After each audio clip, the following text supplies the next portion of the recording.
अस्सलामुअलैकुम जी, welcome back to my channel. Hope so you all are good. और आप सबकी दुआओं से अल्हम्दुलिल्लाह मैं बिल्कुल ठीक ठाक हूँ। और आजकल बैक टू द रूटीन जो है वो आ रही हूँ नॉर्मल घर में, चूँकि घूमना फिरना हो गया। लेकिन घूमने फिरने के व्लॉग चूँकि बनाए थे तो मैंने सोचा कि इस बार मैं वो शेयर कर दूँ, क्योंकि साथ साथ नहीं करने का मौका मिला। तो लास्ट व्लॉग में आपने देखा कि अपनी दोस्त की तरफ जा रही हूँ, आज मैं जा रही हूँ अपने ससुराल। और ससुराल जाने का मेरा प्लान बना है। फिर मैंने कहा घर की रूटीन पे वापस आ जाना है, तो आपके साथ ये व्लॉग तो पहले शेयर कर दूँ। और ये मैं अपने इन-लॉज़ की तरफ जा रही हूँ, इस हालत में जा रही हूँ कि मुझे शदीद बुखार है, मेरी आंखें खिंची हुई हैं और मुझे बहुत तेज़ बुखार था। और फ्लू, गला, जो कि मौसम ख़राब होने का अभी भी आपको शायद मेरी वॉइस से पता चल ही जाए, बहुत ज़्यादा जो है मेरा फ्लू है। अभी तक स्टिल जो है ना वो उसी तरह है। तो मौसम बदल रहा है, अब हम सर्दी और गर्मी के दरमियान में बस फंसे हुए हैं। दिन की गर्मी, रात को थोड़ी थोड़ी वाइब्स विंटर की आ रही हैं, थोड़ी थोड़ी, अभी भी कुछ खासी नहीं है। लेकिन ये जो दरमियान का मौसम है ना, इसमें हम फंसे हुए हैं। तो इस वजह से कभी फीवर होगा आपको, कभी फ्लू। तो मेरी तो आंखों से पानी निकल रहा था, लेकिन जाना ज़रूरी है क्योंकि घर वापस जाने से पहले सबको मिलना। और यकीन माने विद इन 1 वीक पता ही नहीं चला वक्त का कि वक्त कैसे ख़त्म हो गया। और आज वापस जाने की तैयारी करने से पहले मैंने सोचा मैं अपने इन-लॉज़ की तरफ चलती हूँ। मैं इतनी उठते साल सुबह आँख खुली है नींद की, और मैंने मेडिसिन भी नहीं ली है। अर्ली मॉर्निंग में चली गई हूँ इन-लॉज़। मैंने कहा वहाँ उठी हूँ, मेरी अर्ली मॉर्निंग थी। तो मैं उठी हूँ, उठ के थोड़ी सी फ्रेश हुई हूँ, तैयार हुई हूँ, कपड़े पहने, और बीमारी में ही चली गई हूँ। मैंने नाश्ता भी नहीं किया। मेडिसिन रास्ते में से मेरे भाई ने लिया है और उसने मुझे जो है वो ड्रॉप किया। मैंने उसको कहा कि तुम मुझे एंड तक ना छोड़ने जाना, क्योंकि उसकी बहुत बड़ी सहूलत है कि मैं जब ऑरेंज ट्रेन में बैठूंगी तो बिल्कुल अपने इन-लॉज़ के, मतलब जो मेरा घर है ना ससुराल में, बिल्कुल वो स्टेशन पे जो है गाड़ी उतारती है।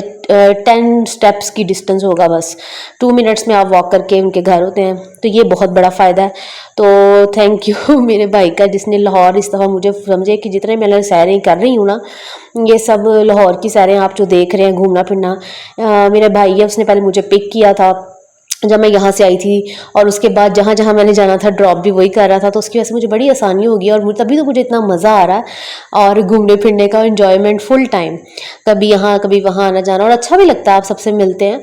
वैसे अगर आप ये नहीं कि, लेकिन दूर जाने से क्या होता है कि आप ना स्पेस आने की वजह से, स्पेस तो वैसे रिलेशनशिप के लिए अच्छे होते हैं, लेकिन मैं कहती हूँ कि अपनों से मज़ीद बॉन्ड स्ट्रॉन्ग हो जाता है। और फिर जब आप जाते हैं तो सबको जब मिलते हैं तो मज़ा आता है आपको। और फिर देर बाद मिलते हैं तो फिर बहुत अच्छा अच्छा कहने को, शेयर करने को होता है, और फिर आ जाते हैं। फिर पता आपको सब ने अपनी अपनी रूटीन पे आना होता है। और ये हम पहुँच गए हैं। और जब वहाँ जाते हैं ना, मुझे दुख की बात ये पता चली जब मैं निकलने लगी थी कि मेरी देवरानी अना को जो है ना वो डेंगी जो है ना फ़ीवर हुआ था। मुझे भी फ़ीवर और फ्लू था, लेकिन अल्हम्दुलिल्लाह वैसा नहीं। लेकिन मुझे 2 दिन ही हुए थे जब मैं उसके पास गई हूँ, तो उसको फ्लू था बहुत शदीद वाला। खैर उसकी भी तबीयत ख़राब थी, मेरी भी, हिम्मत करके हम दोनों ही, मैं भी जाते ही गिर गई, क्योंकि मुझे रास्ते में ना ट्रैवल करने की वजह से बहुत ज़्यादा फ़ीवर तेज़ हो गया। वहाँ जाते ही तो फिर एंड हो गया। और फिर मेरी जो आपने देखा मेरे मैंने नाश्ता किया लाइट सा, स्लाइस और चाय, और साथ मेडिसिन खाई है ताकि मेरा बुखार कम हो। और फिर मेरे में हिम्मत नहीं थी, होश, आंखें खिंची हुई थी, पानी निकल रहा था, और खाना भी जो है ना वो मेरी सास ने बनाया। मुझे ऐसे फीलिंग आ रही थी, और मैं जो है ना आंटी को मजाक कर रही थी कि ऐसे लग रहा है कि आप दोनों बहुएं आपकी बराबर रिलेट करना, तो बस अपनी हिदमत करवा रही हैं। तो क्योंकि है ना, तो ऑलरेडी बहुत बीमार थी, उसको डेंगू फीवर हुआ हुआ है। अल्लाह ताला उसको सेहत याब करे। आप सब भी दुआ करें और परहेज़ भी करें, एहतियात भी करें। और अगर आपको भी इसी तरह फ़ीवर हो तो उसको डिले करें, बार बार अगर चढ़ रहा है तो चेक करवाएं, क्योंकि डेंगू की जो है वो दोबारा से वबा बहुत तेज़ी से फैल रही है। तो अना की हालत देख के तो मुझे बड़ा दुख हो रहा था, क्योंकि वीकनेस हो जाती है ना आपको, तो फिर आप उठ नहीं पाते हैं। और डेंगू से सिम्टम्स जो हैं वो आप सबको ही पता है, लेकिन पता होना और देखने में बड़ा फ़र्क होता है। इंसान अपनी टांगों पे खड़ा नहीं हो पा रहा था। एक आम सा बुखार जो होता है वो आपके अंदर इतनी वीकनेस कर देता है, तो वो तो फिर एक डेंगू था। तो ये जनाब ऑरेंज ट्रेन की ये वापसी की जो है ना मैं आपके साथ शेयर कर रही हूँ, क्योंकि रात का टाइम हो गया था, तकरीबन 7 साढ़े 7 बजे मैं निकली हूँ घर के लिए, क्योंकि नेक्स्ट डे फिर मुझे जाके अपनी भी तैयारी करनी थी, कुछ पैकिंग करनी थी। तो मैंने कहा मैं चलूँ टाइम से। और फिर मैं बल्कि अपनी सास के साथ, मुझे टाइम इतना लिमिटेड था, ऐसे लग रहा था जैसे मेरी नेक्स्ट डे फ़्लाइट और मुझे दौड़ लगानी है, क्योंकि मुझे जाके पैकिंग करनी है। बल्कि जो बड़े मामू हैं, यानी कि नुमान के जो मामू, उनकी भी तबीयत में, मैं निकलने लगी हूँ, उधर गेट पर थी, तो मेरी मदर इन लॉ ने बताया, उनको याद आया तो कहती हैं चलो तो अब तो वो बेहतर है, लेकिन तुम पता मेरे साथ चलो। तो मैं उनके साथ चाहिए यूँ, बिलीव मी 5 to 7 मिनट से ज़्यादा हम वहाँ नहीं खड़े हुए, क्योंकि रात बहुत थी, मुझे वापस जाना था। तो मैंने फिर कहा मैंने जाके पैकिंग भी करनी है, और आपको पहले याद आया होता तो हम तब चले जाते तसल्ली के साथ। तो मेरी सास कह रही थी मुझे तब याद ही नहीं रहा बातों में, पता है टाइम लिमिटेड होता है, अपनी बातें करते करते पूरा दिन पता ही नहीं चलता। ऊपर से वो भी बीमार थी, मैं भी। फिर मैंने थोड़ी सी हिम्मत की, क्योंकि मैंने मेडिसिन खाई हुई थी। तो अना ने तो इतने दिन से कुछ खाया नहीं हुआ था। तो फिर पता है मरीज़ बेचारा दलिया और ये सब चीज़ें खा खा के तंग भी आ जाता है। तो फिर मैंने थोड़ी सी हिम्मत, जब मेरा बुखार थोड़ा हुआ है या नहीं हुआ मैंने नहीं सोचा, फिर मैंने उठ के उसके लिए जो है ना यखनी वाला पुलाव उसको बना के दिया। तो उसने कुछ थोड़ा खाया, क्योंकि वो कुछ खा ही नहीं रही थी। कहती मेरा दलिया भी दिल नहीं कर रहा।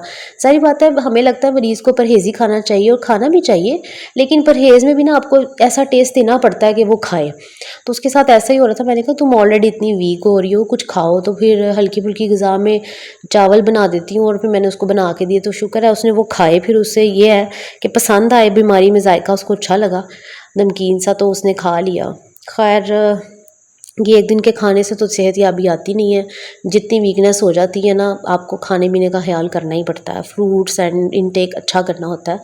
बाकी अल्लाह ताला सबको सेहत याब करें और इस बीमारी से महफूज रखें। ये वबा बहुत ख़तरनाक है, तो प्लीज़ आप सबको भी अगर ऐसा है तो ख्याल करें। बल्कि मुझे तो आज भी आके ये व्लॉग बनाते हुए भी ख्याल आ रहा है कि यार आंटी को तो बजाय इसके दोनों बहू एक ही बेड पे, वो भी जिस बेड पे लेटी थी मैं भी वहीं लेट गई मेडिसिन खा के। उठा उठा के उन्होंने हमें, उठो ये करो, एक को दवाई दूसरे को। तो ऐसे लग रहा था कि अपनी सास से बस खिदमत कराने गई थी मैं, क्योंकि फ़ीवर इतना तेज़ था। तो खैर उन्होंने दी, वो पहले ही मेरे जाने से खाना तो वो बना रही थी।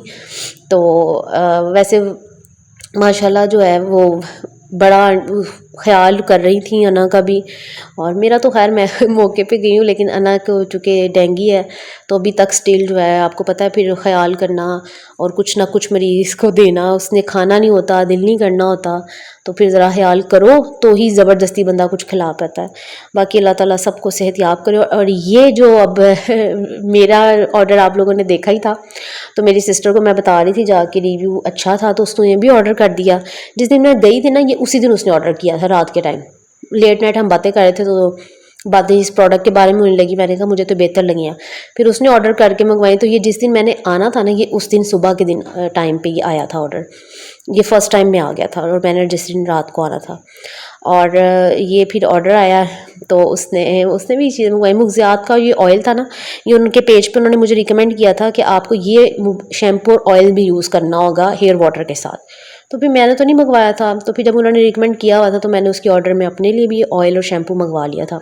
तो अब ट्राई करूँगी तो बताऊँगी। बाकी अभी तक तो अच्छा ही था।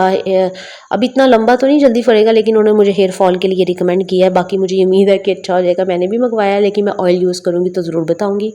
बाकी मिलूँगी आपसे नेक्स्ट व्लॉग में। अपना ख्याल रखिए। बाय बाय, अल्लाह हाफ़िज़ एंड टेक केयर।